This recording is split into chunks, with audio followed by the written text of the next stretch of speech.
She's the lady behind some of the greatest love songs of our lifetime. Taylor Dayne broke out in 1987 with the smash hit Tell It to My Heart. Let's take a look back.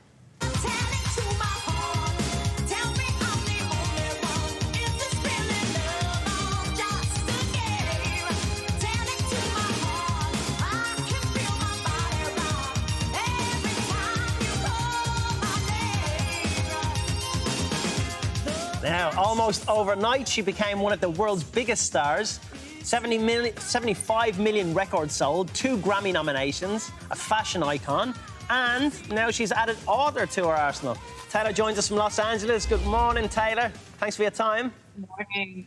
How are you? We're fantastic, thank you. So much better now. Is it true that you recorded Tell It to My Heart at 5 a.m. after performing in a nightclub? That must have been some night. In a Russian nightclub. Yes, absolutely.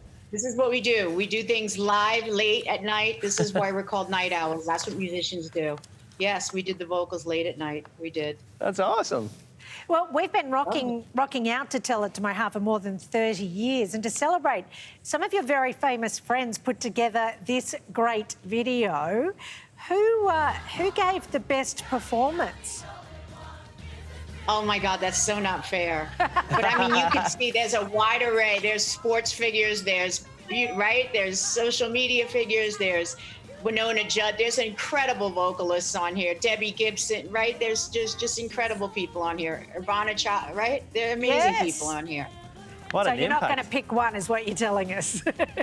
Right? At least on air. With Winona. Yeah. You got to fast forward this, I know. Now, not only did you sing... RuPaul. Oh, yeah, there's everyone, One of huh? our great, Hunter Pence, one of the great shortstops. You got everyone. I tell you, we might have to do the extended version next week. I mustn't have got that email. Taylor, not only did you sing the soundtracks to our lives, you also influenced fashion and big hair. Do you think big hair is making a comeback? Oh, my God. Between the 80s and the 90s, big hair will always win. Of course it's making a comeback. It will never... Well, that's tremendous hair. That's tremendous not big hair. That's tremendous hair. What was keeping it up, Taylor? What was keeping it up? What was your product of the day? What was your secret? Life. That was a lot of braiding and a lot of hairspray. Yeah. And a lot of extension. Wow. We would braid it at night, wet it. Well, that was when I moved into Can't Fight Fate. That was a different, as you can see, we went back to, I was in straight hair then. Yes, yeah. That was the next record. And but that the was, big one. People, this was fashionably, we changed, once I changed the hair, that was the next statement. That was the next record. So that's how we were fashionably taking, making the trends. But yeah, that was 1987, 1988, 1989. That was the first record. I think that 80s hair needs to come back. I love it. The higher the hair. Yeah. The higher the hair, the closer to God. Quickly into the 90s. That's it, Exactly. Oprah's bringing it back ahead. Your shelter hair. Yeah, you look beautiful now, of course.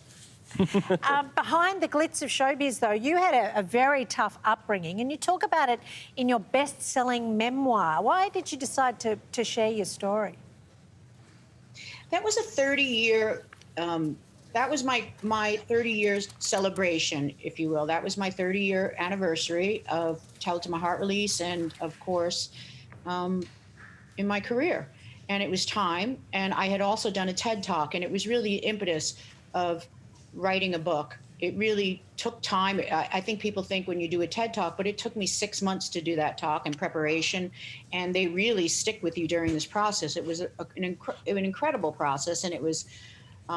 daunting, to say the least. It was more preparation and more difficult than any award show I've ever been involved in, and any preparation for any show, quite frankly, Grammys or anything. Yeah. And I have to say, if those haven't seen my TED Talk, and it really made me travel down far more than memory lane, and it prepared me to write this book, which took two to 3 years.